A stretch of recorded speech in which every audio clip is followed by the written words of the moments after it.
buenas tardes, queridos amigos de Voces y Contextos. Es un gusto saludarlos en el segmento de Todas las Voces para, pues, decirles que el día de hoy están presentes el compañero Porfirio Palestina, nuestro maestro Indalecio Güemes, su servidor, y pedimos una disculpa por Humberto Sotelo, el maestro Humberto Sotelo y el maestro José Guadalupe Sánchez, quienes por razones de fuerza mayor tuvieron que pues faltar el día de hoy a esta cita con ustedes. Pero en la próxima semana ya estarán aquí presentes y ya los podremos escuchar. El día de hoy nuestro tema es bastante amplio. Vamos a tratar de hacerlo sintético en cuanto a lo que es el tercer informe y una propuesta que hay también, que es la de pues buscar la forma de una propuesta que tiene el gobierno mexicano de desaparecer la Organización de los Estados Americanos, ya que en nada ha servido a los intereses de la mayoría de los países que la integran, sino a intereses particulares y propios de los gobiernos en turno que de una u otra manera buscan como objetivo primordial pues atacar cualquier intento de liberación, cualquier intento de democracia en los países, cualquier intento de pues no estar de acuerdo con la política norteamericana y básicamente estar en contra del país cubano. Pero bueno, de eso se tratará nuestro tema el día de hoy, y a falta de Gatell de Puebla, tenemos a otro Gatell, un poco más sintético creo yo, pero es Porfirio Palestina. Le damos ahí para que dé un poco sobre el COVID. Bueno, solo para avanzar, no existen estados en rojo, ya todos están en naranja. Se está avanzando en cuanto a la vacuna. Los últimos datos que se tienen son 58.472.000 vacunas aplicadas, lo que significa que se tiene el 65% de la población por lo menos tiene una vacuna. Hay 103 millones de vacunas, creo que con eso se va avanzando, y lo que decía el presidente de la República, aún los que tienen avión propio, muchos de ellos han tomado una vacuna de las que está aplicando el propio gobierno. De acuerdo a esto, en Puebla, el gobernador del estado dio una conferencia muy sintética y señaló algunos municipios donde se dieron brotes de COVID, principalmente en las escuelas. Junto con esta información la dio junto con el secretario de Educación Pública, y en la cual se señala que el virus ya se tenía anticipadamente, y por eso también se quedan en observación el centro escolar en Teciutlán, la secundaria Fausto Rodríguez en Teteles, algunas otras aquí en la ciudad, pero es referente a que ya existían en la presencia del virus en algunas de las personas. Pero esto no impide que se genere un dicho de que se suspenden las clases. Las clases siguen, se va a seguir avanzando en esto, y el otro punto que se dio en los últimos días también fue en relación a los amparos colectivos, donde se pide la aplicación de la vacuna para mayores de 16 años. Entonces, creo que de todos modos con amparo y sin amparo, la vacuna se está aplicando y hay una metodología por la cual se diseñaron estos parámetros. Es cuanto, maestro. Muchas gracias, licenciado Palestina. Bueno, pues vamos al tema, el asunto del tercer informe de gobierno. Nuestro presidente Andrés Manuel López Obrador, en este tercer informe, el cual el día 1 de septiembre entregaron ante el Congreso de la Unión, pues se hizo presente un discurso en el cual López Obrador subraya alcances, metas y pues algunos obstáculos que hay, sobre todo en el desarrollo socioeconómico de nuestro país. Sin embargo, hay logros que deben de hacerse, de dar a conocer, hacer que la población sepa en dónde estamos avanzando y en dónde nos estamos deteniendo. Esto es con otro año más, con el problema del COVID-19 como una pandemia que ha golpeado al mundo, no solo a México, al mundo. Entonces, en ese sentido, maestro Indalecio Güemes, especialista en economía, vamos a abordar el asunto de los logros, alcances y algunas otras cosas más en el tercer informe del gobierno de Andrés Manuel López Obrador. Bueno, buenas tardes. Y yo creo que es importante, estamos en el 1 de diciembre, es la mitad del camino, iniciado en julio del 2018, con el cambio de paradigma. Creo que es muy importante hacer la diferencia de lo que veníamos experimentando, es decir, antes del 2018, que es un modelo claramente antisocial, muy poco comprometido, sí comprometido con las grandes empresas, en fin. Y a partir del 2018 es un quiebre que creo que se merece tratar con mayor detenimiento.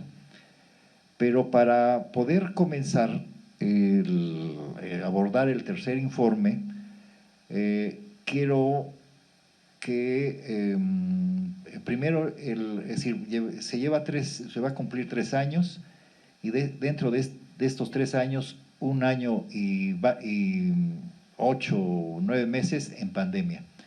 Es decir, a partir del 2018 se comienza un cambio de paradigma, pero además, y a pesar de lo que significó la pandemia, los resultados obtenidos en 1 año y fracción, es decir, sin pandemia, o los que o incluso durante todo este periodo, es digno de resaltar. Para comenzar, es muy claro cómo sí se puede el modelo económico que traíamos, obviamente el modelo político, social y económico que traíamos, cambia de giro y se incorpora la parte social, la parte económico-social, algo que estaba vedado en el periodo anterior, en el periodo el periodo neoliberal. Y creo que es muy importante resaltarlo. Regularmente, cuando se gana, el PRI, PAN, PRD, Movimiento Ciudadano, estaban apostándole al fracaso del modelo, la propuesta del modelo. Y lo que llevamos, creo que es digno de reconocer que se han invertido la importancia del modelo hacia las clases más necesitadas, primero los pobres, digamos, ha estado ahí en la agenda presidencial y en el nuevo modelo económico. Lo digo nuevo porque es diametralmente opuesto y los indicadores muestran un comportamiento muy, muy positivo. Incluso dentro de los mejores en América Latina, hay que subrayarlo. Efectivamente, la caída fue del 8%, pero estamos en franca recuperación, es decir, el consumo, en fin, toda la inversión, los datos que mencionó el presidente, los datos récord, creo que es muy importante destacarlos. Dentro de esto, dentro de los éxitos que están perfilando, dibujando un nuevo modelo, es muy importante resaltar, por ejemplo, la reforma al artículo 4 de la Constitución, que es garantizar los derechos de las pensiones, de las becas. Creo que es de las cuestiones que, a pesar de la oposición, es decir, la PRI, PAN, PRD y Movimiento Ciudadano, está ya consagrado en nuestra Carta Magna. Otro, y que ha permitido precisamente estos buenos resultados, es la eliminación de la condonación de impuestos, que está dando sus resultados. Y en este punto, todo lo que está la Secretaría de Hacienda y Crédito Público, el SAT, que efectivamente el incremento en la captación fiscal es histórica, digamos, y creo que eso ha dado oxígeno a las finanzas públicas. Y algo que no se destacó, pero creo que es parte de este modelo distinto, es lo que, y se acaba de concretar, es lo que pasó en Silao con el contrato colectivo de trabajo. Es decir, la reforma a la Ley Federal del Trabajo con relación a eliminar la cláusula de exclusión y el aumento salarial del 60%, es decir, en este periodo el incremento efectivamente ha sido histórico. Entonces, en términos muy sintéticos, este tercer informe nos da una visión del modelo que se está aplicando, que es completamente distinto al que se venía que teníamos, el modelo neoliberal, que era preocuparse por las capas altas, y este modelo es preocuparse por la base que está permitiendo la recuperación. Entonces, aquí lo dejo para que los compañeros están presentes, puedan seguir. Bueno, pues como parte de esos alcances, el 70% de los hogares en México están inscritos en al menos un programa de bienestar o de beneficio del presupuesto nacional. Se elevaron a rango constitucional, ya lo decía mi amigo el doctor Indalecio Güemes, que se elevaron a rango constitucional estos derechos y están establecidos como obligatorios. Se aplica también de abajo hacia arriba el combate a la pobreza, es decir, que los que tienen mayor atención en este caso son los que menos tienen. Y un punto importante, el gobierno tiene como premisa fundamental el combate a la corrupción. De esto han salido muchas cosas en las cuales se daban incluso subastas, y todo esto que se recababa era para apoyar programas sociales. Bueno, esto es para los más marginados socialmente. Esos son de los alcances que tenemos en programas sociales. El amigo Porfirio Palestina a continuación. Gracias, compañero. Bien, muy seriecito. No sé qué te pasó. Extrañas a los compañeros Otelo y Guadalupe.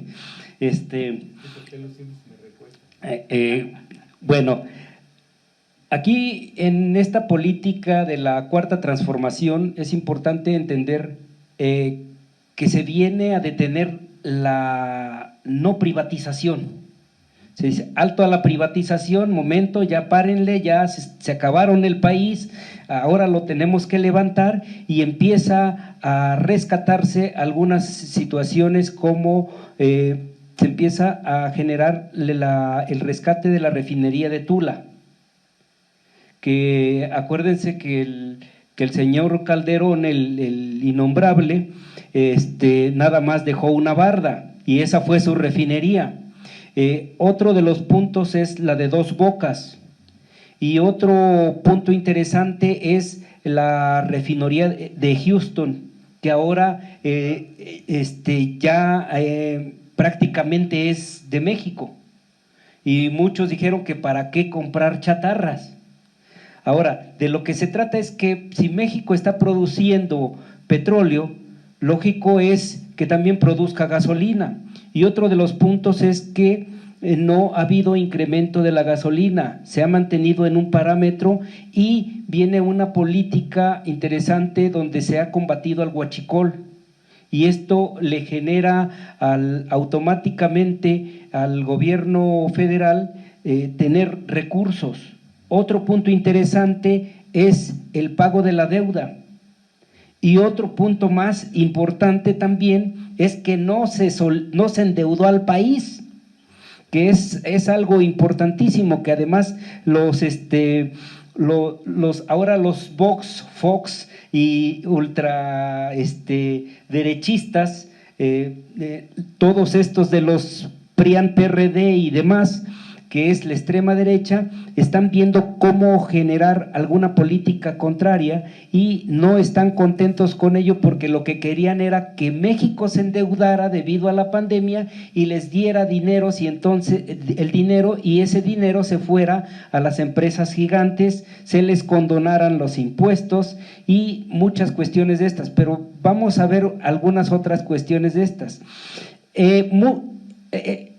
Hay bastantes empresas, y digo bastantes porque resulta que lejos de pagar los impuestos todavía se les regresaban y se llevaban la lana a sus fundaciones, y entonces todavía aparte de ello tenían fideicomisos, y esas eran fugas del capital. Entonces aquí encontramos que también se encuentra otro proyecto gigante, que es el rescate del Istmo de Tehuantepec, el impulso del Tren Maya, y con todo esto se tiene que ver cómo rescatar todavía, generar la reforma constitucional para el rescate energético, porque si bien es cierto hubo un apagón gigante y que prácticamente dijeron que la Comisión Federal de Electricidad y todo el sistema eléctrico ya era obsoleto y por lo tanto era preferible regalárselo a los extranjeros, entonces estamos viendo que no le invirtieron y que no rescataron que no rescataron la energía, y tampoco se dio un precio justo. Otro proyecto gigante que también ya está por salir es el aeropuerto Felipe Ángeles, que en costos y en comparación con la imposición del caso de Texcoco es totalmente pues interesante para dialogar, porque se supone que va a estar en marzo, ¿no? Entonces creo que hay muchas cosas importantes, pero también algo que creían que no iba a ocurrir, que el tratado comercial México-Estados Unidos-Canadá no se iba a dar, y sí se dio, y se dieron algunas cláusulas, y por lo tanto también viene el rescate del salario y bajar el IVA en la zona norte, para que se empiece a emparejar con la zona norte o la zona sur de los Estados Unidos, zona norte de México y zona sur, para que esto empiece a generar una convivencia diferente. Entonces, creo que ahí hay mucha tela de dónde cortar, y todavía falta ver lo de los delitos y todas estos que se creen perseguidos políticos, pero no son más que unos delincuentes. Bien, en términos sintéticos, el asunto de los logros con Andrés Manuel López Obrador en la presidencia en este periodo, lo que él llama sentar las bases de lo que es la cuarta transformación. Y si hablamos de salud, estaríamos pensando en la creación de 140 universidades públicas, las que les llaman universidades AMLO. En las becas de posgrado ya aumentaron, hay 125,000, más de 125,000 beneficiarios. Hay una situación que se está atendiendo en las escuelas que se llama atención a la salud, y para ello se han preparado ya a maestros para dar formación en una nueva asignatura que se llama Vida Saludable, para impulsar el deporte. En cuanto a los comités escolares, que antes se llamaban comités de padres de familia, ahora se llaman comités escolares, participan maestros, alumnos y madres y padres de familia, recibiendo directamente un presupuesto para la atención de mantenimiento en las escuelas de educación pública. Esto es para que a grosso modo vayamos entendiendo lo que ha ido avanzando. En el Plan Nacional de Vacunación, pues se han recibido ya en México 103 millones de vacunas, entre está la Pfizer, la Sinovac, la Sputnik, la AstraZeneca, Johnson & Johnson, CanSino y la Moderna. Esto es contra el COVID, contra la enfermedad de la pandemia del COVID. El número de médicos que ya recibirán beca se duplicó y van a cursar una nueva especialidad en el país o en el extranjero. Se ha vacunado el 65% de la población. En octubre próximo se plantea que los mayores de 18 años tengan cuando menos ya una dosis de la vacuna.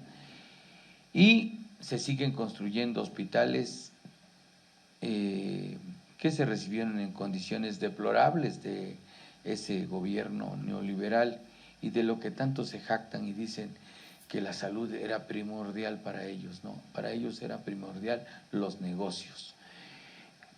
En cuanto a la cuestión de la cultura, pues vamos avanzando en lo que es la Secretaría de Cultura. Se publicaron 79 títulos de distintos autores. Se está trabajando también en la construcción de parques y jardines ecológicos en Chapultepec y el lago de Texcoco, y en las Islas Marías, que era un penal, se convirtió en el Centro de Educación Ambiental y Cultural Los Muros de Agua, en referencia a José Revueltas. La infraestructura, pues estamos hablando de la construcción, que el próximo año se termina, del Aeropuerto General Felipe Ángeles, y todo son con ingenieros militares, y costará menos de 80,000 millones de pesos, mucho menos de lo que iba a costar su super aeropuerto, ¿verdad? Está en marcha el programa integral del Istmo de Tehuantepec para articular los puertos, trenes y crear una vía rápida de comunicación en países de Asia y de la costa este de Estados Unidos. El Tren Maya será otra propuesta que está terminándose y avanzando en el sureste del país para tener y aprovechar la riqueza cultural, arqueológica y turística de esta zona. La ejecución de los 3 grandes proyectos han generado 143,137 empleos directos y 277,000 49 empleos indirectos.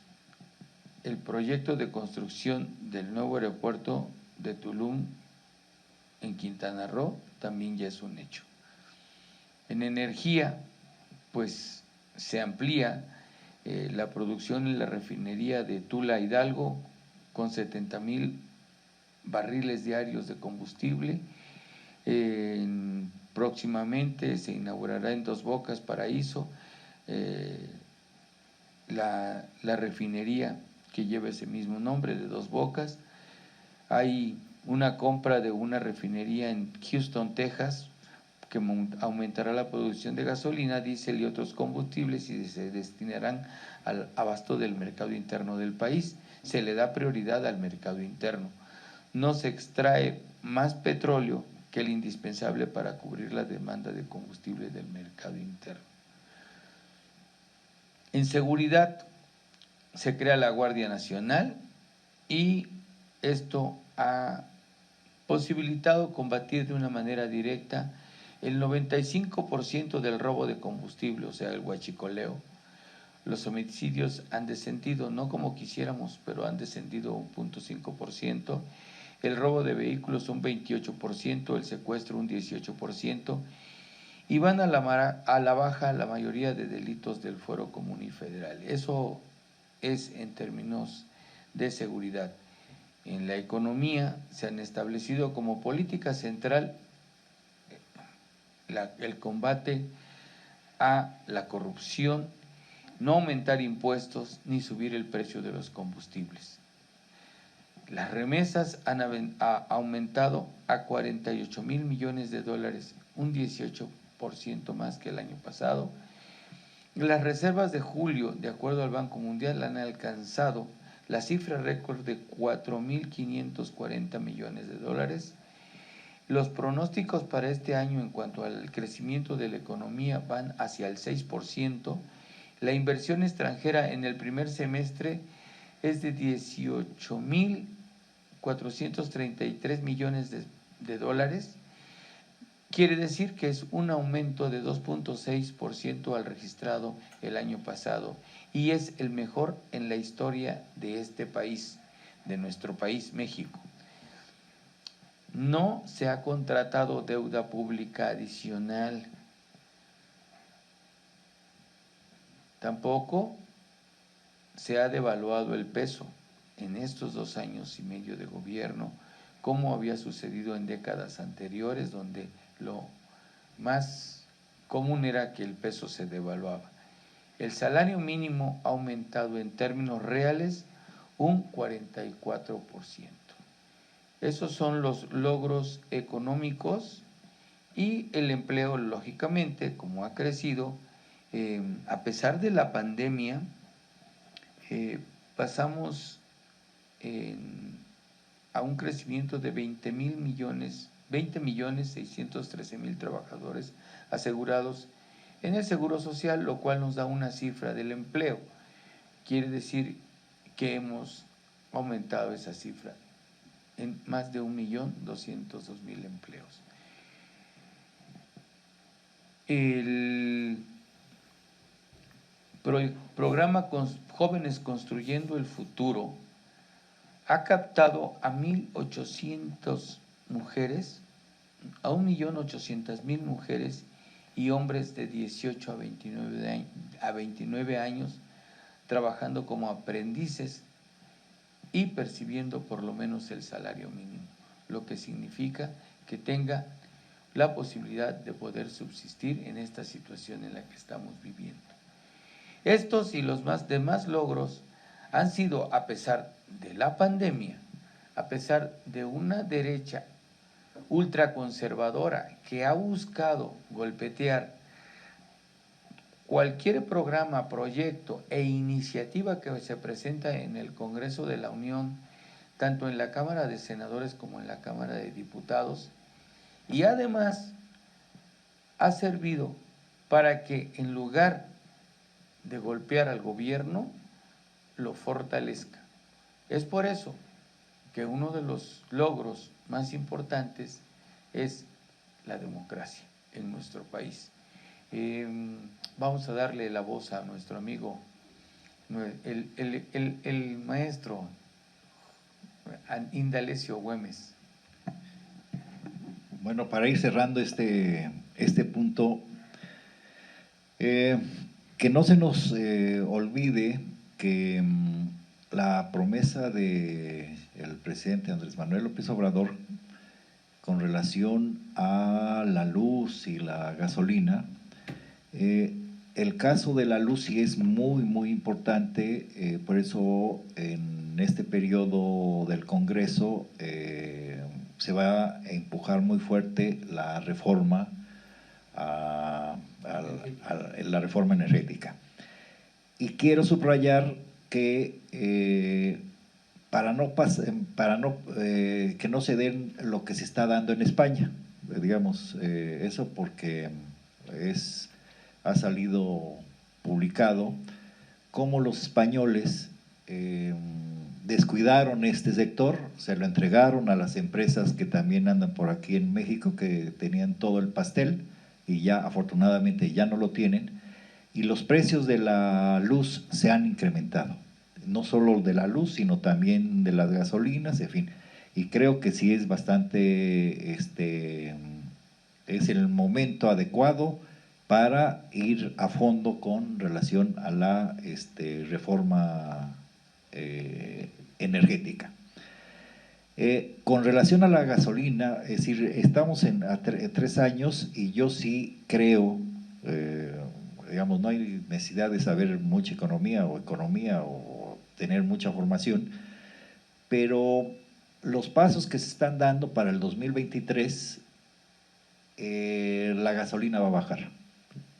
Es decir, no prometió bajarla el presidente porque, es decir, toda la política de invertir en las refinerías que habían sido relegadas, incluso ya la estaban vendiendo en pedacitos y, y malbaratando, ya aumentó la refinación de esas refinerías, ya aumentó la refinación, la gasolina, con esto de Deer Park, y además con la de Dos Bocas, hay condiciones como para que el Ejecutivo pueda plantear alguna otra propuesta con relación a las gasolinas. Yo estoy seguro que efectivamente viene un proceso donde se va a depender menos de la gasolina, de la importación. La importación todavía estamos haciendo más del 70%, y eso es bastante grave.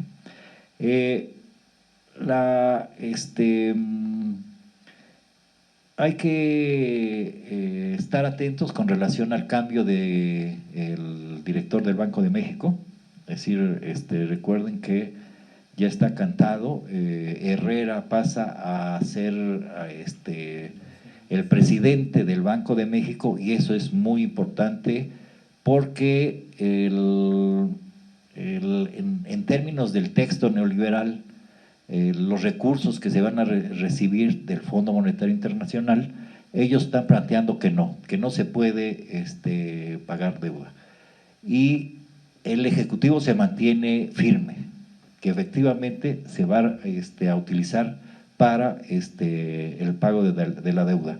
¿Y qué es esto del pago de la deuda? Pues la deuda es una sangría de recursos que imposibilita al Ejecutivo efectivamente reforzar no solo la política de infraestructura, etcétera, etcétera, sino limita los recursos para ir permeando la base social.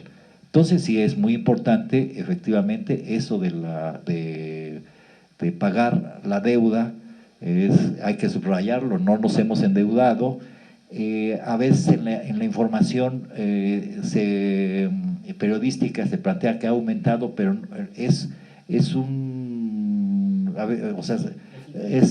pero además como está indexada en relación al dólar, digamos, es ese juego, pero efectivamente no se ha pedido deuda no se ha contratado deuda para financiar todos estos programas sociales. Entonces creo que sí es importante La oposición, digamos, está muy clara. Hay en el PAN ya hay una variante muy colorida. Está el PAN tricolor, está el PAN amarillo, está el PAN naranja y está el PAN azul. Digamos, todos. Y ahora son los de la suástica. Y también ahí le dan cabida a la ultraderecha. Entonces, creo que es muy importante que van a seguir manteniendo esa posición. O sea, es una oposición que efectivamente el recurso federal lo manejaron como patrimonio personal, patrimonio de familias muy específicas o de grupos, y entonces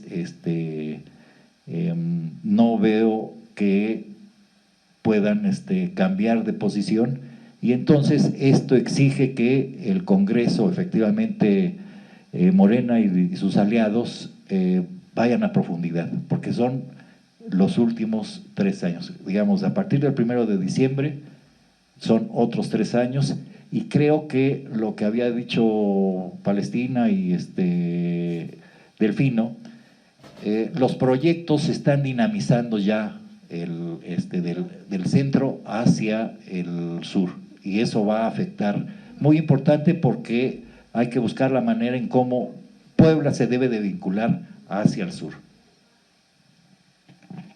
Me parece perfecto. Puebla hacia el sur. Bueno, lamentablemente la capital, fíjense, lo voy a poner, dijo que estaba yo medio así serio, pues lo voy a poner desde el punto de vista jocoso. La mentalidad de un presidente de la República, sabiendo que tiene un país endeudadísimo, y lo que dice es: no vamos a contratar deuda. Le vamos a dar prioridad a nuestros programas sociales. A veces, ojalá y no me acusen de misógino. Vean lo que pensó Claudia Rivera. Pago la deuda, pero desatiendo los problemas sociales. ¿A quién le va a servir el pago de la deuda de Puebla? Porque era algo como una primicia de campaña de Claudia. Decían, es que pagó la deuda, pero eso no se ve. Lo más importante era no seguir endeudando el Estado, o el municipio, sino resolver problemas sociales. Y el gobierno federal atiende los problemas sociales. Esa es la gran diferencia entre un estadista y un aprendiz de la política. ¿A quién cree que le va a servir el pago de la deuda? ¿Cómo creen que nos va a dejar Eduardo Rivera Pérez este municipio cuando termine su gestión? Endeudado, porque para ellos lo más importante es actuar de acuerdo a lo que la iniciativa privada les pide, porque ellos son defensores de los intereses de los pudientes, no de las mayorías marginadas. Lo digo como una acotación a este momento que estamos viviendo, pero también lo que es un proyecto, y el proyecto de nación se llama Cuarta Transformación por parte de López Obrador, con la genuina inteligencia de decir: a este país hay que sacarlo adelante y hay que sentar las bases para la recuperación de los derechos de los que menos tienen. Le paso el micrófono a mi amigo abogado Porfirio Palestina para que nos ayude a dar un colofón sobre lo que es este tema y pudiera por lo menos semblantear el asunto de la OEA. A ver, ya me metiste en otra bronca. Antes hay que ir planteando. Se está, debido a la alza del gas, el gobierno de la Federación tuvo que impulsar Gas Bienestar, y el Gas Bienestar ya empezó a jalar. Entonces es otro acierto, porque ya tiene con qué parar a todos estos grupos que se adueñaron también del propio gas, cuando México es productor de gas. Y ahorita va a ser costoso, pero lo va a tener que ir disminuyendo. Y entonces las empresas como Nieto, como Gas 1, el gas que tienen los antorchos, porque de todo se han adueñado. Vemos cómo las organizaciones se han adueñado. Antorcha tiene gasolinerías, tiene restaurantes, tiene tiendas, el Oxxo tiene gas, tiene también gasolinerías. Entonces son empresas acaparadoras que se vuelven monopolios, porque entre ellos sí se ponen de acuerdo, ponen su montón de dinero y sí fijan el precio. Pero ¿cómo puede normarlo y poner los topes el gobierno? Poniendo una competencia. Y el libre mercado permite entonces que se vayan disminuyendo, pero con la certeza de beneficiar a la propia población. Otro de los puntos es, también se habló de la lucha contra la corrupción, que ha sido interesante, pero un punto que ven muchos y dicen, es que esto es más neoliberal que cualquier cosa, el crecimiento en la bolsa del 18%. Y otro que dicen el crecimiento de las remesas, quiere decir que dependemos de Estados Unidos. No, a ver, los ciudadanos mexicanos que se fueron a los Estados Unidos envían el dinero para sus familiares a México, y esto genera confianza porque el dinero llega a este país, se invierte en este país y genera un capital, y por lo tanto el dinero, mientras más se mueve, más ganancias genera, y eso es parte de la estabilidad. En un gobierno inestable no habría crecimiento de bolsa, tampoco habría garantía de crecimiento de la industria, y por lo tanto fácil lo llevan a ser desquebrajado. Recuerdo cómo hasta por un rumor pequeño se caía la bolsa. Por el rumor mínimo se caía la bolsa. Otro de los puntos que también falta mencionar es los precios de garantía. Hay precios de garantía en el campo, hay apoyos en diferentes estados en el campo. En el sector industrial también ha habido apoyos, y el crecimiento económico del 6%, que eso también creo que lo mencionaron. Y bueno, son algunas cuestiones que se deben tomar en consideración, pero otro de los puntos que tenemos que tomar también en consideración es en cuanto a los delitos. ¿Crecen los feminicidios? Sí, pero ¿por qué crecen? Ya existían, simplemente los tenían tipificados como homicidios. La calificativa de delito de feminicidio no lo tenían como tal, y al darle nombre, entonces es lógico que aparezca un incremento. Es lamentable que se siga dando. ¿Por qué? Porque quiere decir que entonces no se tenía considerado este aspecto de la violencia generada de manera intrafamiliar, y eso es lamentable. Entonces, que un gobierno de la Federación esté reconociendo de tal manera esto es gigante, pero no solamente es eso, sino que no se encontraba tipificado el delito, y al no tipificarse el delito, entonces simplemente era homicidio simple, homicidio de cualquier otra característica, pero no como feminicidio. Crece el sistema de extorsión, también son los aspectos negativos, que también tenemos que decirlos, pero también justificar el porqué. Ahora, las procuradurías, tanto federales como locales, han creado sistemas de agencias especializadas para para detectar el asunto de la extorsión, porque están descubriendo que la extorsión se equipara más o menos al aspecto de los secuestros. Los secuestros siempre los realizan los conocidos, los más cercanos, y la extorsión es quien se está fijando cómo creces económicamente y cómo te amenaza de una forma para que deposites en bancos y en esto. Entonces creo que las agencias especializadas muy pronto nos darán algún resultado y esperemos que eso se empiece a generar. Otro de los puntos es el robo al transporte, que también se incrementó en algunos estados, pero también hay que entender que el sistema penal acusatorio prácticamente llega a ejecutarse con Andrés Manuel. Se da la reforma en 2008, la reforma constitucional, se empieza a dar la reforma en algunos estados y entonces vienen las negociaciones y como son montos pequeños van liberando y como no hay quien acuse normalmente los actos de robo de transporte público, creo que debieran ser oficiosos y generarse algunos otros aspectos que prácticamente den certeza y garantía a los ciudadanos.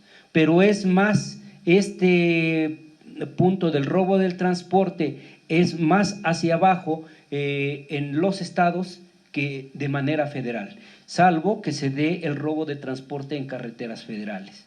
Y esos son núcleos específicos, principalmente lo tenemos en Tamaulipas, que curioso, es un gobierno panista, un gobernador que ya se le quitó el fuero y que sigue en el capricho y voluntad de ellos mismos. Otros casos como estos es el de Guanajuato, el de Michoacán, y bueno, pues ni modo, los tenemos que mencionar, ¿verdad? Pero estos son algunos de los aspectos que siguen siendo una mancha y que todavía falta superar. Otro es que se tiene que ir implementando algún otro sistema más fuerte para el combate al narcotráfico. Hasta ahí le dejaríamos, aparte de la delincuencia blanca, creo que de cuello blanco, creo que a esta se le está dando ya como se lo merece, y ahora ellos se declaran perseguidos políticos cuando son verdaderos delincuentes, y si no, ¿por qué huyen? Que acudan ante la justicia y que presenten sus declaraciones, simplemente. Hasta ahí. En el otro punto, ahorita le entramos ya a la OEA, pero mientras corro el micrófono, compañero Delfino, porque si no vas a decir que no viniste. Muy bien, maestro. Corro el micrófono porque ya estamos sobre la hora. Pues sí, bueno, ya solo un comercial. Habría que comprar el libro de Andrés Manuel, porque es muy interesante. No conozco otro caso de algún presidente que a mitad de su periodo haga un libro, y no porque lo haga él, sino que es una visión, tiene información, y creo que vale la pena incluso comentar su libro, hacer un programa como para cubrir todos estos 3 años, ¿no? Creo que eso sería muy, muy importante. Entonces, solo haría ese comercial. ¿Nada más? Bueno, pues si quieres agregar algo de la OEA, amigo, porque yo creo que nos… A ver, en cuanto a los últimos acontecimientos, han existido algunos países que, sobre todo en la Organización de Estados Americanos de la OEA, que no ha sido más que un organismo golpista para los estados americanos, cabe mencionar que la comunidad de estados latinoamericanos y del Caribe plantearon, que es la CELAC, plantearon que debe desaparecer la OEA. Y esto no es nuevo, esto ya se ha dado con otros presidentes. Lo dijo Venezuela con Hugo Chávez, Brasil con Lula, Argentina con Néstor Kirchner, Bolivia con Evo Morales, Nicaragua con Daniel Ortega, Ecuador con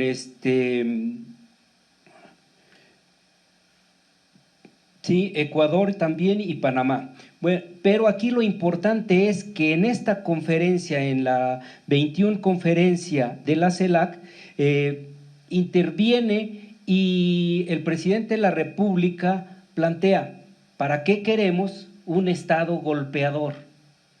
Un Estado que sirve como bota y impone presidentes de las repúblicas, transgrede el origen de esta organización, porque se da en 1948 a partir de la Segunda Guerra Mundial, ya que al finalizarse, para la defensa de todo el continente, pero pierde la esencia, y pierde la esencia cuando expulsan a Cuba. Y después en la CELAC es curioso, no se encuentra Estados Unidos. Y entonces sí se requiere un organismo que intervenga con todos los países para que esto sea más genérico y más incluyente. Creo que es importante, el hecho de que lo diga México sí le da cosquillas a Estados Unidos este punto. Bueno, pues creo que lo de la OEA es bastante importante por la política exterior mexicana, que en este último año dio muestras de estar preocupada por la situación que se vive en algunos países, en donde la intromisión en la política interna de esos países, sobre todo con gobiernos que hablan de la liberación y de gobiernos democráticos, pues han sido atacados, han sido sojuzgados en gran parte por el gobierno estadounidense y apoyado lamentablemente por la Organización de los Estados Americanos. La autodeterminación de los pueblos es una primicia, pero en otro programa estaremos abundando sobre la Organización de los Estados Americanos y la propuesta mexicana de buscar una organización que realmente represente a los pueblos latinoamericanos, no a los gobiernos de esos países.